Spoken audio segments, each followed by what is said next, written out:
I grew up in this amazing bubble. My father's boss was Oppenheimer at the Institute for Advanced Study. My mother, they were both scientists, and so they're the original question askers, even before the journalism started.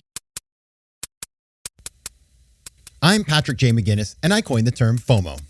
That's short for fear of missing out, and it's why some people end up following the crowd when they should be blazing a trail of their own. But if you want to achieve greatness in business and life, you've got to break free. Come on, I'll show you how. This is FOMO Sapiens, where we explore how entrepreneurial thinkers find the inspiration and the courage to build exceptional lives. Welcome to another episode of FOMO Sapiens, the show for entrepreneurial thinkers. I'm your host, Patrick J. McGinnis, and today we're talking to Esther Dyson, truly a great mind in the world of entrepreneurship. The founder of Wellville, Esther is an active angel investor, best-selling author, board member, and advisor concentrating on emerging markets in tech, new space, and health. From October 2008 to March 2009, she lived in Star City outside Moscow, training as a backup cosmonaut. So lots to talk about here. This episode is a masterclass in entrepreneurial thinking. I want to welcome you to the show, Esther Dyson. Thank you. Glad to be here. This should be fun. I'm looking forward. Now, as everybody knows who listens to the show, I start every episode with the same question. And even if you have been a backup cosmonaut, I still ask you this question. So the question is this: tell me something unexpected you learned about yourself that changed everything. So I thought about that a lot because nothing, 23andMe, my genome, no surprises there. The truth is, probably the most interesting thing I discovered when I was about 50 something was that I had to forgive my mother. I knew we weren't estranged, but it was complicated. And then I was seeing a shrink about something else, and they asked me about my childhood. So I went to see my mother to ask her some questions, and she started talking and started crying, and then I started crying and I forgave her. And it didn't change anything in the sense of I still didn't love her. She was still a complicated, very smart woman. And it wasn't for her, it was for me. And suddenly it released something, and it doesn't have much to do with entrepreneurship, but it's the answer to your question. Well, it does in a sense, because if life is a journey to know yourself better, right, which I've come to believe it sort of is, then sometimes you get surprised, even in your 50s, yes, by what you need, which is kind of amazing. So I think what I take away from that, and for everybody listening, is, and I've been talking to friends who've done, I'm sure you've heard of the Hoffman process and these different ways of dealing with stuff that's inside of you, is that it's never too late. It's never too late to try to figure out how to let go of the things that aren't serving you. And for what it's worth, she was still alive, which just was good. I didn't tell her I forgave her. And also, for the record, my stepmother is still alive, and she's being a wonderful mother. So nobody should confuse the two. Okay, very good. Oh, I really appreciate that. It's a great way to start the show, and we've never had that answer before, by the way. We did have one, actually, so interestingly, a very interesting guest, Ricardo Sutherland, who's the head of the coaching practice at Egon Zehnder. Mm-hmm. Also, Switzerland ties like you. Yeah. He talked about discovering his original wound and then forgiving, and it was something about being left behind by his parents. So, this is it's our theme today. Now, Esther, what I was really excited when we got connected was you're somebody whose name I've heard over the years in New York tech circles. You're one of the people who's really built up, the tech ecosystem here, and other places. You've been prolific, but you've also had a really interesting journey, and you started out in journalism. And, I think, to me, it makes a lot of sense because journalists are curious people, right? So talk about that pathway, how you went from that place to doing the things you do today. Yeah. So in some sense, it began even earlier. I grew up in this amazing bubble. My father's boss was Oppenheimer. And at the Institute for Advanced Study, my mother, they were both scientists, and so they're the original question askers, even before the journalism started. And they were quite talk about free range kids. My brother and I roamed all over the Institute. The Institute had this 6-story main building, and we would play elevator tag. And we were the last kids to do that, because by the time we were, I think, 9 or 10, they put in a rule that children were not allowed the elevators. So it was a wonderful childhood, surrounded by scientists and Nobel Prize winners and interesting people like that. And then the journalism, I started the Dyson Gazette when I was 7 years old on carbon paper. There were 6 or 7 issues, like what George did at school and my brother and various things like that. And then went to Harvard. As you mentioned, we were both there, but at different times, and joined the Harvard Crimson, where I proofread for money late at night, before the issue went to bed, and wrote stories for free. And that was really my life. Some people forgot to study for their exams. I forgot which courses I was in. Wow. Yeah. So when you went to Forbes, you continued this career, and then, at some point or another, like, how did you make that transition? Because I think a lot of people, first of all, being an angel investor, it's not really a job, right? I mean, it's sort of like a thing you do throughout your life. I think it's important. Like, the money goes out, you don't know when it's going to come back. Right. But how did you get into tech and investing and all the stuff that you did?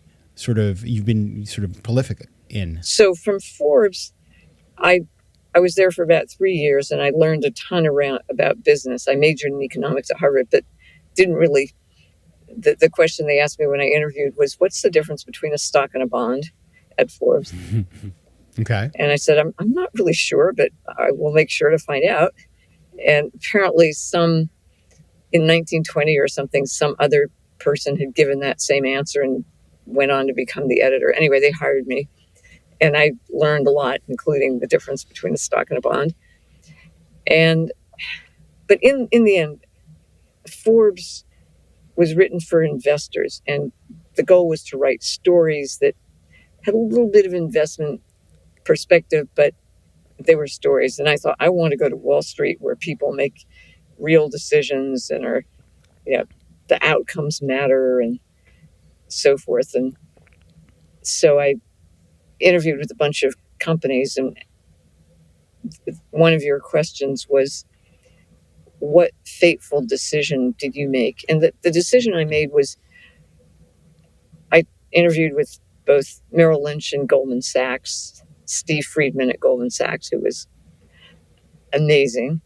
And basically the offer was, well, you're smart, you know a little bit about business, but you don't have an MBA. So you could join as an assistant to one of our analysts and sit in the library, and you'd learn a lot, and then who knows.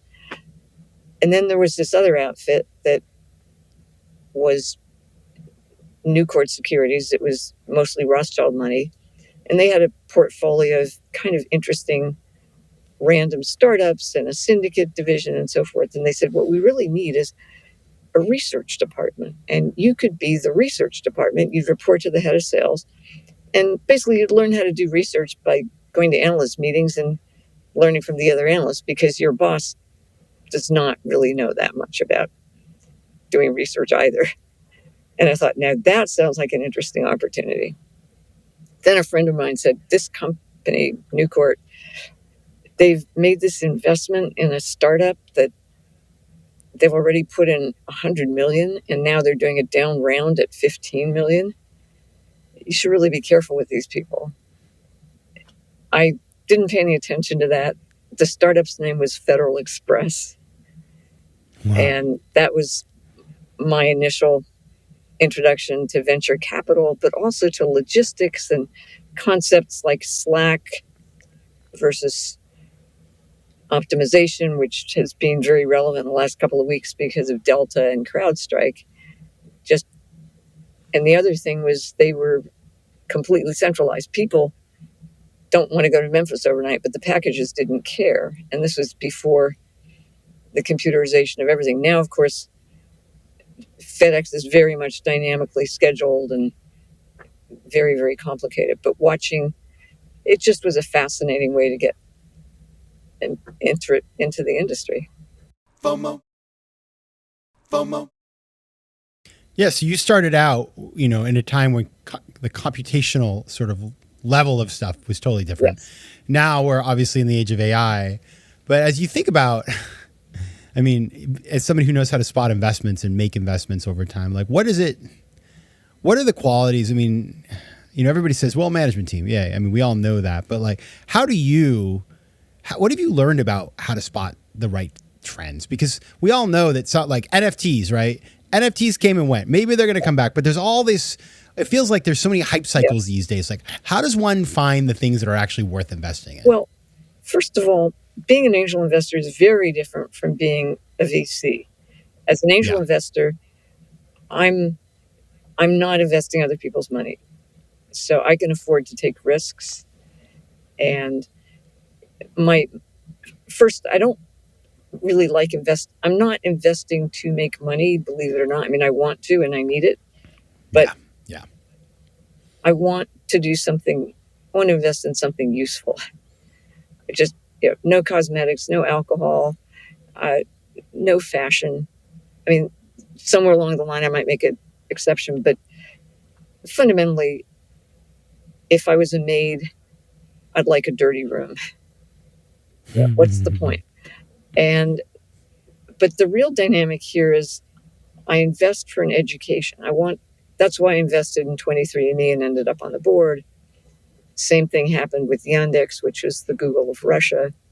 I learned, and in both cases, I learned so much. And in both cases, the current market value of 23 is way less than it was. I don't know the details, and the same for Yandex. But I'm totally happy.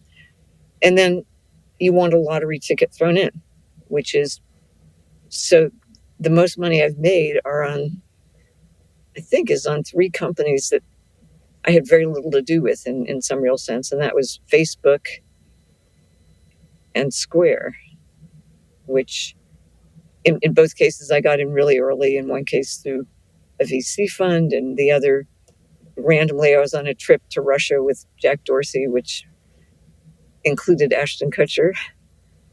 Speaking of another prolific investor. But also just like a random bonus thrown into the trip, and invested in Square at, again, the initial angel price. And so those things have funded the last 10 years of my nonprofit. Wow. Yeah. That's incredible. So the math is you have to do enough of that to get lucky. And if you keep angel investing, and you don't invest in really stupid things, chances are you'll do pretty well. And I got this amazing education. Yeah, it's a lifestyle, right? I mean, I think when I started angel investing, I thought to myself, okay, there's my new job. And as I said, like, then you start, when you're in like year 3 and you're like, well, I just invested all this money. When's it coming back? It's something that you can incorporate into your life. It's really hard to do for a living. The good ones, in my experience, take longer than the mediocre ones, which is really weird, right? You're like, it's so successful. See you in 20 years. Yeah. I mean, the ones that are going to fail, they sort of wither away usually fairly quickly. Yeah. But in terms of how I actually started, so I was after Forbes and Wall Street, then I wrote a newsletter and ran a conference for tech for 25 years. And during that time, I went to Russia for the first time. And of course, I was writing a newsletter and a journalist. And in those days, you were not supposed to invest in the things you wrote about. So one day, a friend of mine said, you keep talking about investing in Eastern Europe and Russia. And, what? If I give you $1 million, would you invest it for me? And I said, oh, no, I can't do that. I'm a journalist. How much did you say? Because this was like 1995 or something. That was quite a lot of money, especially. Yeah, you could do some damage with that. So I decided I had a second newsletter in Russia, which the purpose of was the newsletter in the US sort of made money. The newsletter for Eastern Europe was free. And again, it was a vehicle for my education. So I thought, if I start investing, people will still talk to me the way they do when I'm a journalist. So I'll get the education another way, and shut down the newsletter and started investing in Russia. And that went pretty well.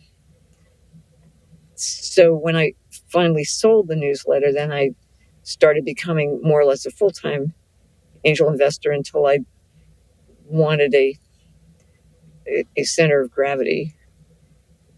There was the interval where I spent 6 months training as a cosmonaut, which was another really fun thing, and ended up doing a 10-year project, not in healthcare as much as in keeping people healthy so they didn't need healthcare. I mean, obviously not entirely, but most of healthcare is a repair job for damage that should never have happened.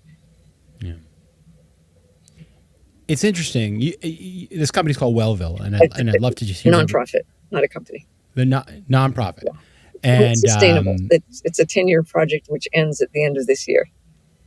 Got it. It is in the longevity space, I guess you could say, or is it not? No, really. So I don't know when this podcast is going to come out, but the last month has been the month of term limits. Biden recognizing reality, and then in the last few days, just blowing it out of the park with getting all those prisoners back from Russia. Yeah. But term limits are good because the purpose in Wellville, which ends at the end of this year, is not shutting down. We worked in these communities for 10 years. We didn't give them fish. We didn't teach them how to fish. We helped them build their own fishing schools, their own sustainable institutions. And now they build it, they own it. We're going to go off and do other things. I'm going to write a book about what I learned. But that's what people should do. They shouldn't cling to what it is they're doing. They should do something useful from which they can learn and then go apply that learning elsewhere. Now that you're in year 9, coming to year 10, we're in year 10. We end in 7 months. So what is the big? I mean, I don't want to ruin the book. But what is the takeaway? What are some of the things you've learned in the process? Well, the takeaways. One is the problem is, in a sense, short-term thinking and self-interested thinking. If you want a good world, it needs to be good for the people around you. You can't grab it all for yourself, and you can't grab it all for now. The best word for that is actually addiction, which is all me right now. I have a craving. I need it. And addiction is not the search for pleasure. It's the search for relief. It never satisfies because you get this temporary relief and then you need more. So people get addicted to drugs or food or Facebook. Community organizations get addicted to short-term grants, and they chase those grants rather than having their own mission. And again, the goal is, if you could actually solve a problem, great. But you also want to build a world where people will carry it forward rather than so many charities become addicted to their problem rather than actually solving the problem. And let's face it, private equity and a bunch of VCs, they get addicted to exits rather than to building sustainable companies. Yeah. So take that forward. What should we do about it? Well, one, we need an environment where we collectively invest in human capital, human health, education of children. It's not just bridges and roads that are a public asset. So is our population in general. And J.D. Vance talks about childless people. And I'd rather worry about children without adequate parents. Mm-hmm. You can try and help the parents, but what you really are trying to do is to help them produce a happier, more resilient, more capable next generation. And as I talked earlier about being an angel investor, if you can make reasonable investments over time, chances are you'll do pretty well. But if you don't have a substrate of security, you can't make reasonable investments. You might have a 70% chance of getting a better job if you move, but if you have a 30% chance of not, and you can't afford that. So there's this, again, this resilience, this ability to withstand short-term challenges that is lacking for so many poor people. And I don't think the solution is universal basic income, but it certainly is a better community environment in which to live, and just more support for people taking good chances. And as you've done this project over the last 10 years, you come from this experience, having been an investor and around lots of entrepreneurs, you investing in companies that are super innovative. So I imagine some of the things you learned are super useful, but what did you have to do differently here than you would have done if it were, a startup? Oh, I mean, first of all, I have to be quiet and listen a lot more. And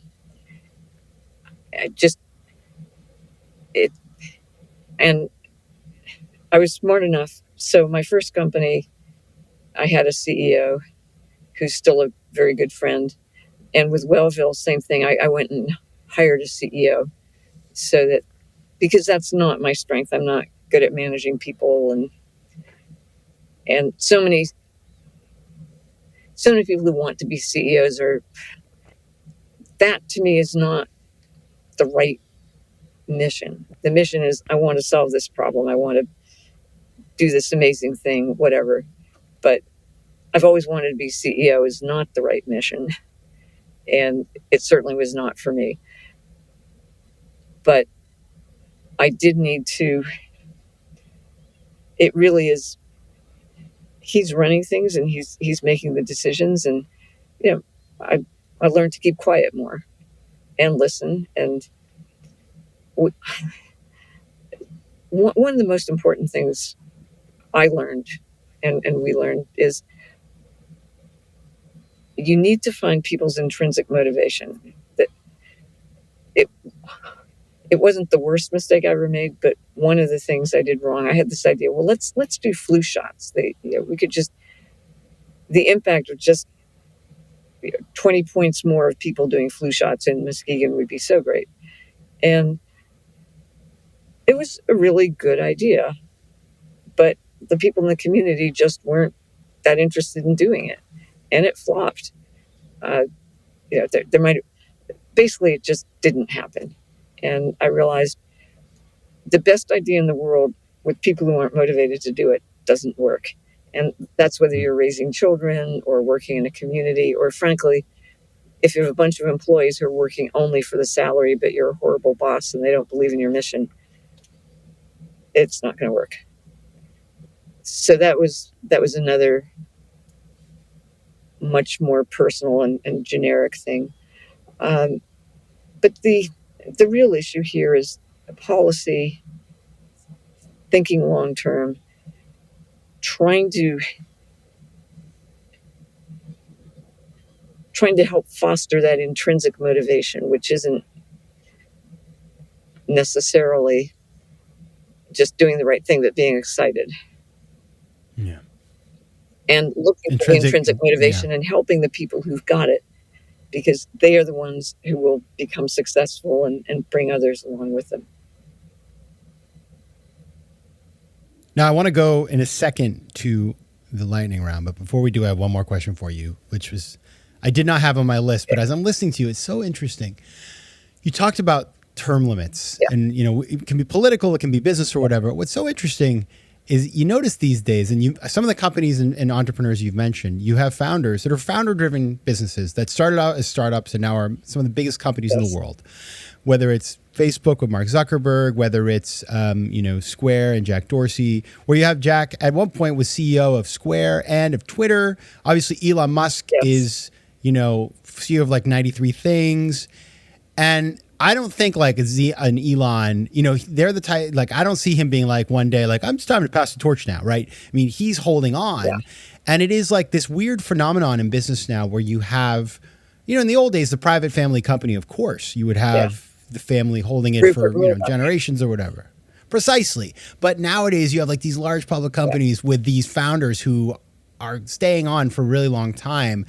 And I'd just be curious, your advice, whether to those founders or the boards or the people around them about, when is the right time? Like what is the responsibility of a leader in a company to pass the torch? So it's not a precise age limit. I mean, that works in government where things are much more rigid and prescriptive.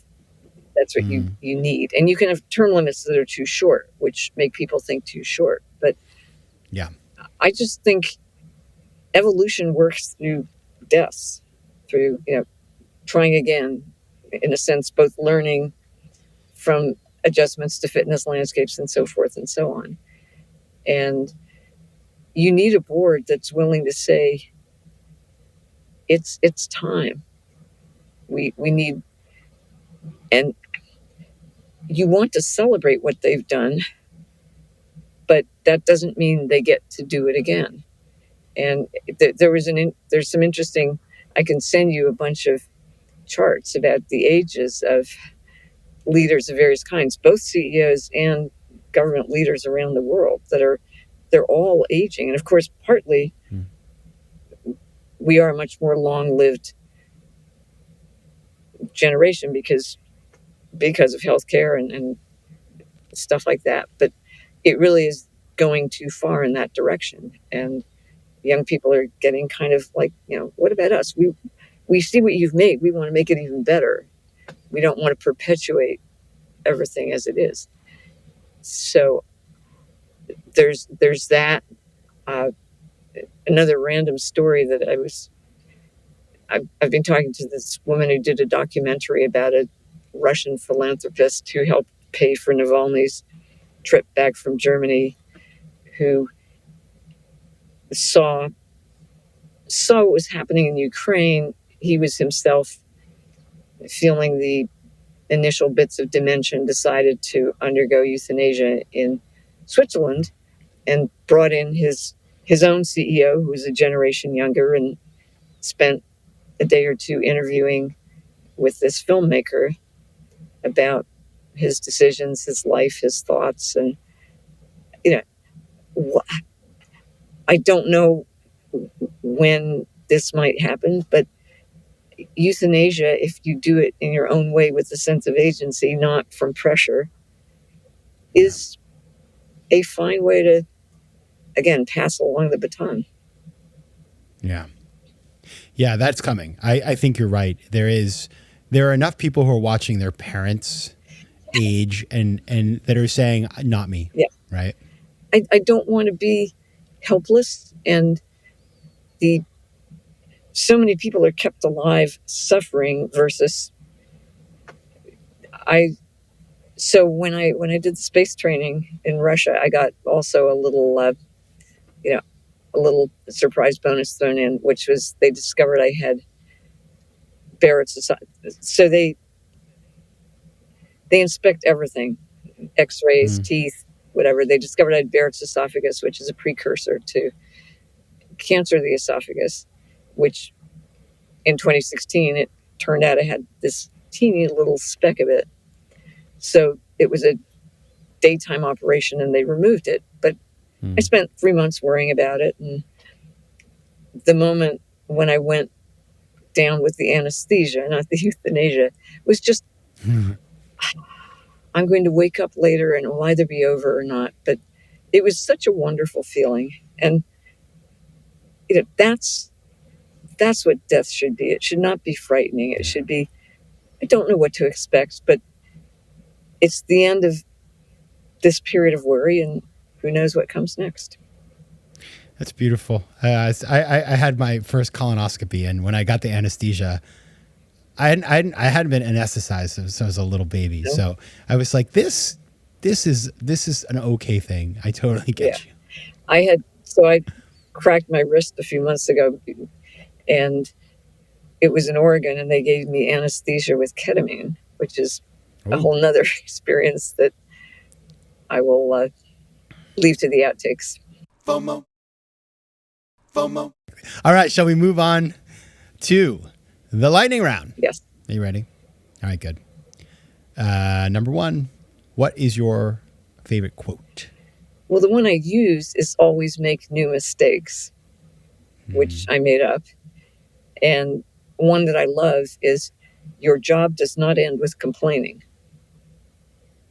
That's a good one. It's like something your parents say to you.